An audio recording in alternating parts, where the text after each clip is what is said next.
నా జీవితంలో మొట్టమొదటిసారి ఇలా ఏ మీటింగ్ అంటుందండి? థ్యాంక్స్ మీటింగ్,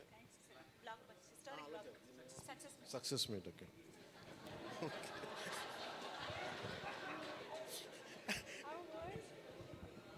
కొంచెం పక్క సరిపడు, కొంచెం పక్క సరి అట్లా చాలు చాలు చాలు చాలు ఏం లేదు అంటే. Okay, thank you. మీరు వెళ్ళిపోండి. అంటే సక్సెస్ మీట్ ఇవన్నీ నాకు అలవాటు లేవు, ఫిల్మ్ ప్రమోషన్స్ ఇవన్నీ.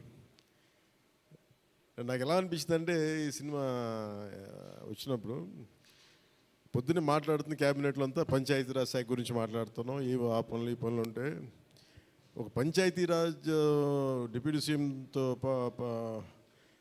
ఉండి పంచాయతీరాజ్ శాఖ నిర్వహిస్తూ ఉంటాను, ఆఫ్కోర్స్ ఫారెస్ట్ అండ్ ఎన్వైరన్మెంట్తో పాటు.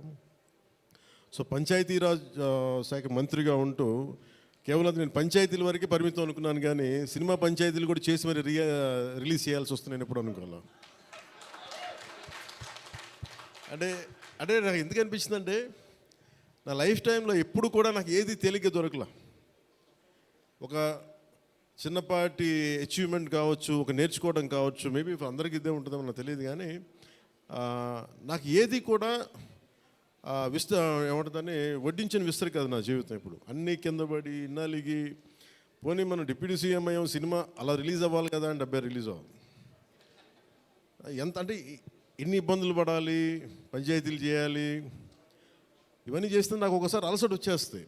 నిద్రలేదు గత వారం రోజులుగా నా జీవితంలో. అది నేను ఆల్మోస్ట్ ఫిల్మ్ ఇండస్ట్రీకి వచ్చి almost close to 28 to 29 years. ఇన్ని సంవత్సరాలు మాట్లాడిన దాంట్లో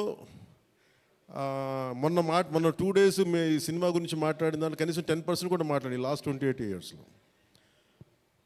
అంటే నాకు ఒక్కోసారి అనిపిస్తుంది, అసలు సినిమా ఎవరితో మాట్లాడకూడదు, ఒంటరిగా ఉండాలనుకున్నానేమో. నన్ను ఇలా పబ్లిక్ లైఫ్లోకి వచ్చాం. అసలు సక్సెస్లకి లేదా అన్నిటికీ అతీతంగా ఉండాలనుకుంటే నాకు భగవంతుడు నా చేత ఎలా చేయించాడంటే కూర్చోబెట్టి నీ సినిమా నువ్వు కూడా ప్రమోట్ చేసుకునే పరిస్థితికి తీసుకొచ్చాను నేను.